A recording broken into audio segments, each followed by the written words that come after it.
Welcome back to Every Effect in Adobe Premiere Explained. In this episode, we're going to be taking a look at the Film Impact Grunge and Distort transitions. There's 8 effects in here. I'm in the Window Extensions Film Impact dashboard, or you can also access this in the regular effects panel. And let's get started one by one with the chaos effect. So I'll click and drag this in. Whenever you're working with any of these effects, you want to always click on the transition tape, go to the effect controls, and there's a lot of flexibility that you have beyond the default look. So in this case, this is the chaos effect. It kind of allows you to add a shake, strobe, stretch, and a little bit other of color distortions. And a cool feature in all of these new Film Impact ones is this Surprise Me button. So if you ever want to just get a feel for what the effect can do, if you just hit the Surprise Me button a bunch of times, you can kind of see some of the different possibilities. And then you can also see which ones are changing in the parameters that you like. So in this case, if I just reset it back to the default, we have a strobe amount, so 1 to 10. I find that closer to 1 strobe is faster. You also have a shake amount, so getting that chaotic shake from 0 to 100. And there's also stretch. That's where you're getting these distortions happening, you can see. Softness adds a little bit of blur. And a lot of these are self-evident, like desaturation or chromatic aberration, getting that red, green, blue split as the effect goes on. Now the master effect is kind of like the overall strength of the effect. So if I lower it all the way down to 0, actually it'll just be basically this dissolve.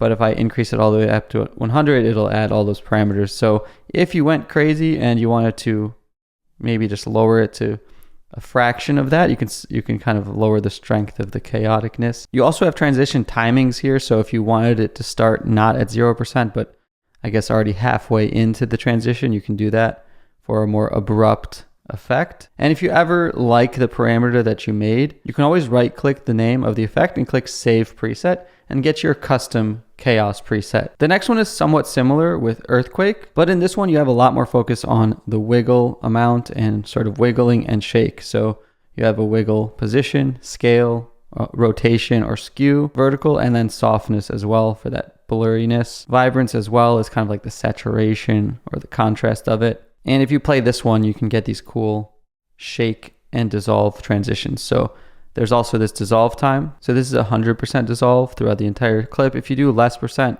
it's more of an abrupt cut right in the middle. And don't forget, you can also adjust the transition tape to be longer or quicker to adjust the time of the transition. So if I want a slow shake, I can stretch that out. If I want it to be a really quick transition, I can bring that into just a tiny amount. And you can also move that around in the effect controls panel. So making it start at the end of a clip or in between a cut, you can move it right around. The next effect we have is called flicker. So as the title suggests, this one's gonna flicker in some scan lines and some distortions. With the strobe, 1 through 10, again, I find that closer to 1 gives you a faster flicker.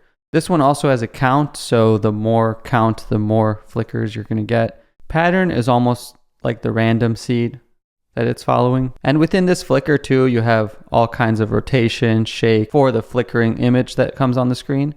You can adjust the scale. You can make it non-uniform, so giving you those stretch options that you see in the other effects too. And in the distortion controls, you can adjust the grain. You get those scan line effects if you want. So we can make thin or thick scan lines. Also color, tints, and overlays. So if I want to colorize it a bit, you can get these kind of light leak or color glitches. So if I make the count a little longer than 1, we can see this effect. If I just hit Surprise Me a bunch of times, you can see some of similar or other results. I find that for this one, the timing is probably the best. So even if you get a result that you kind of like, I think it's best if the strobe is kind of faster so that it doesn't feel like a stop motion thing, but you can play around with it. You can get some cool results. The next one I'm actually going to demonstrate on 2 text layers. This is the glass effect. I find that's pretty cool on text. You can do it on videos as well. You can see it gives this kind of liquid glass distortion between the 2 clips. What you have here is a wipe type, so radial or linear wipe. So you can kind of see here it's going left to right a little bit with linear type. If I reduce the wipe feather, you can see a more distinct line as it transitions. You can adjust the amount of blocks. So let's say I just wanted like a lot of vertical glass. I can make the X blocks really low, but the Y blocks really high. So now we just have a bunch of vertical lines.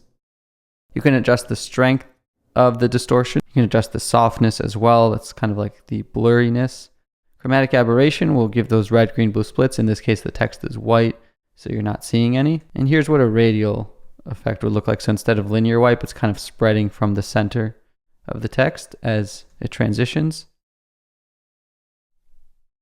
But this is a pretty cool effect. So get those vertical glass. If I wanted the other way around, maybe I could do just a few Y blocks, but a lot of X blocks. So now we get sort of like a horizontal stretched glass. Next up, we have glitch. Now, don't forget, I guess you can apply any of these to text as well for some cool transitions of text or shapes, but also glitch works well in between video clips. I'd say glitch and VHS might be my two highlights out of this whole pack.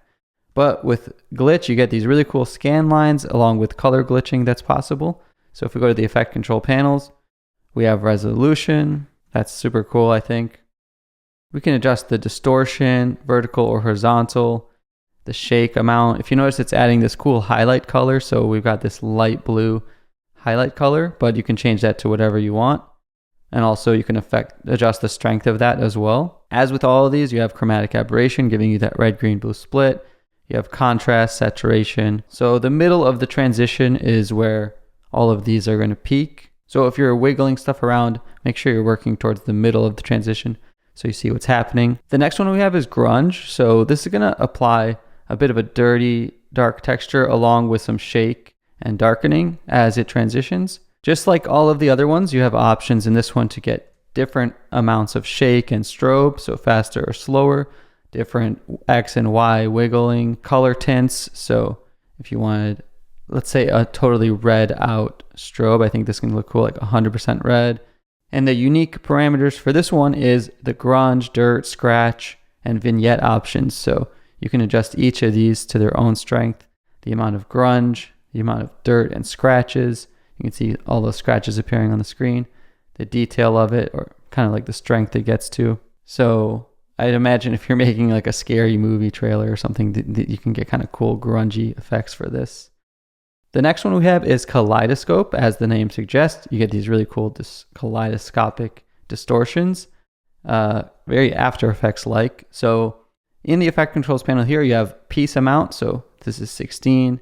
This is 8 pieces, 12 pieces. You can adjust the zoom amount, the amount of rotations it does. So between -2 or 2 rotations, and also the degrees of those rotations. And with this effect and some others in all of these Film Impact, you can enable motion blur to get a little bit more motion blur as it's zooming and panning.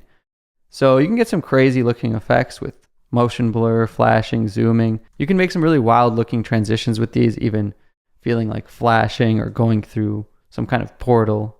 This is the Kaleidoscope transition effect. The next one we have is called liquid distortion, kind of like the glass effect, but in this case, a watery liquid kind of distortion. So we can adjust the strength of the distortion. So turbulence is kind of like the complexity or scale of the distortions. The more turbulent, the more detailed that pattern looks, the less turbulent. You see kind of even zooms in to some big waves. So if I play back this clip, you see I've added some blur, some rotation. Let's say I make the rotation back to 0, then we don't get any rotation, we just get a pure liquid blur. Next up we have TV power, and as the title suggests, this one is like turning an old TV off or on. So this one might be a little less flexible and you might have to use it pretty specific cases. So you can adjust the colors of the glitch, you can adjust the intensity of the red, green, blue, or the flash, but basically you're getting this TV on or off effect. This one's a little less flexible. Lastly, we have the VHS damage effect. So I think this one's the other really cool one. I've done tutorials in the past on how to get these kind of distortions all by scratch, which is pretty cool. But now it's nice that we have this effect built right in.